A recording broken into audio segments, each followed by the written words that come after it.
Alrighty, good evening, ladies and gentlemen. H0 here, back with a slur, back with another quick movie review. This was the last of the Fox verse movies. I don't know if you really want to count the New Mutants and of course whatever they're gonna do with Deadpool.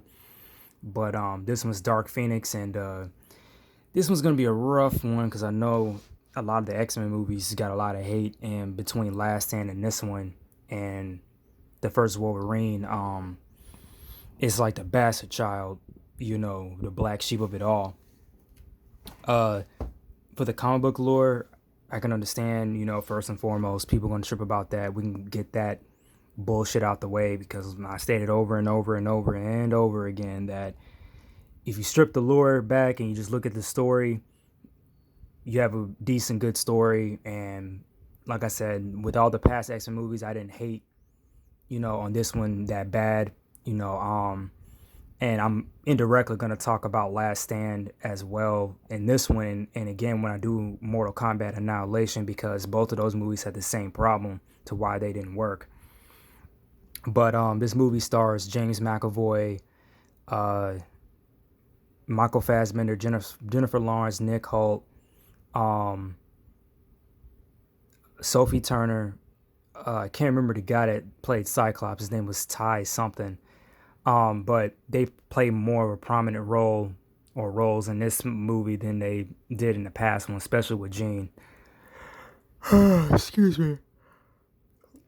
So pretty much what happens is, like in the comic book, when Jean was a child, her powers had manifested, and she accidentally had, killed her parents. And then Charles came in and told, her dad that, I know what she is and I can help her. And I think the dad knew that she was a mutant. So, he just didn't bring it out. And of course he was devastated because he had lost his wife. So you have that, to the contrary. But pretty much the whole movie, they do a space mission. She comes in contact with the full of the Phoenix Force. Even though the Phoenix was teasing Apocalypse, it was only like a taste of it. It wasn't like the full effect until they went out in space, and it was the whole essence of life pretty much. And the whole movie, she's like losing control of her ability. The Phoenix, I believe, was manipulating her a little bit at the same time, playing on her emotions and everything else. And at the same time, Vuk, one of the alien protagonists played by Jessica Chastain, is also manipulating her because she knows what the power is. And, of course, she takes a risk in absorbing it, which I'm very shocked.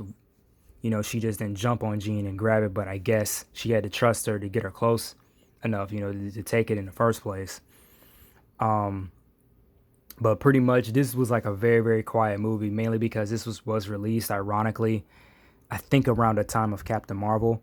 And they even said they had to do a few like reshoots on the film because it emulated Captain Marvel too much, kind of ironic because I was talking to one of my coworkers last night and I was saying that, yeah, she was only interesting to me, at least in the MCU, because of her indirect connection with the X-Men, with Rogue. And I really wanted that movie to work. I believe I still have a little bit of ray of hope. It can work, and they could do something with it, but it's not on the top of my list. Um, Also, Chris Claremont makes a cameo in this. I think he did in the last one as well, but it was him and a few other creators who were mainly responsible for the original, Phoenix Force story. And the good thing, what was good about this movie versus the original Last Stand, they had more of the comic book stuff in it. They were on a space mission when it happened, and it really was a cosmic being versus a split personality with the Last Stand. Even though, excuse me, even though I believe that one was to be BS, I believe it was a cosmic entity in that one too. Charles Xavier just didn't know what it was, you know, or nobody knew. But um, again, Michael Fassbender and James McAvoy, they do the best with what they can do. With most of the movies, they have core character focus. I know with X-Men First Class, the main focus was more with Magneto. What was it? Days of Future Past. This was a little bit on Charles and Wolverine. With Apocalypse, of course, was Apocalypse, and with this one was more on Jean. So, you know, they stripped a lot of stuff from it. They have their like iconic suits, but then right after that, some of the comic book stuff is gone. After that, they're like in their regular clothes, doing heroic things in the final act. Another thing I did like about this, they didn't rely that much heavy in saying what decade the movie took place in. The only time they really stated that was the space shuttle in Denver, which was like a famous space mission like in 92, and they changed the events that happened in this. Hell, even Clinton isn't even in office in this story. It's completely created new character. And another additional facts on the movie, in this one, mutants are fully like integrated into society. Charles Xavier, in the beginning of the movie has a real good government backing. He has a direct phone line to the president, with that mission. I really wanted to see more of that relationship of them doing certain missions and having, communication, and another thing that I liked about the story, this movie, they borrowed another element from another one of the comic books. And of course it was Dark Phoenix, and it was mainly with Charles. He had that Messiah complex that was it was more stretched out in the book, pretty much of what he did, what was right and what was wrong. I really couldn't remember if it was in pertaining to the Phoenix itself, but I remember I think Cyclops had called him on to doing it, and it could have been the Avengers versus the X-Men. I'm really drawing a blank because I remember they had a Messiah complex argument in the comics.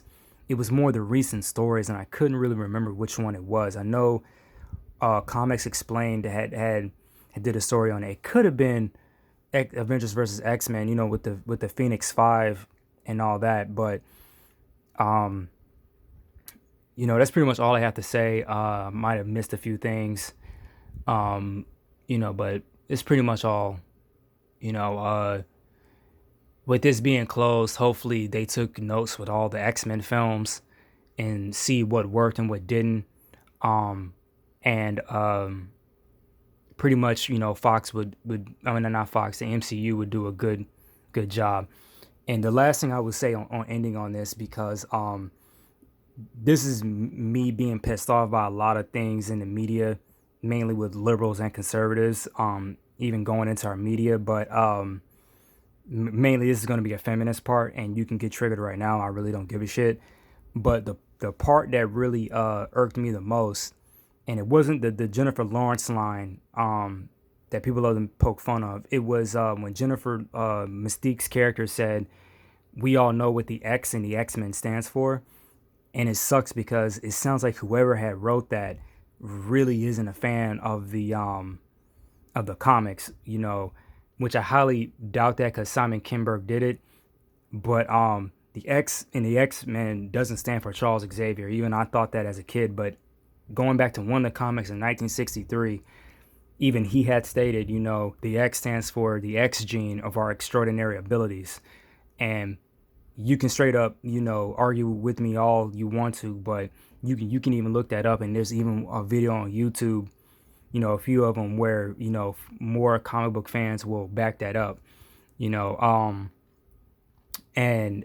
me and my coworker were also talking about it. He's a little bit on the right on a lot of things, but at the same time, he's not apeshit crazy. And he is willing to listen to liberals and everything else, is just make the shit make more sense. And that's how me and him kind of get along. But when I had told him that, even he had agreed with me, and even he had knew. And, we just don't like, it was understandable for the story, But at the same time, that was more of a triggering moment for us as comic book fans, because we know what the X in X-Men really stands for. It stands for the X-Men, or the X gene within the mutants, and that's really all the mutants, not just the ones affiliated with Charles. But anyway, that's the last statement I'm gonna say. Pretty much, comment box is always open. You know, it's one thing if you come at me with that statement I said, but at least talking to each other, be more civil. And pretty much that's all I have to say. Talk to you guys later. Peace.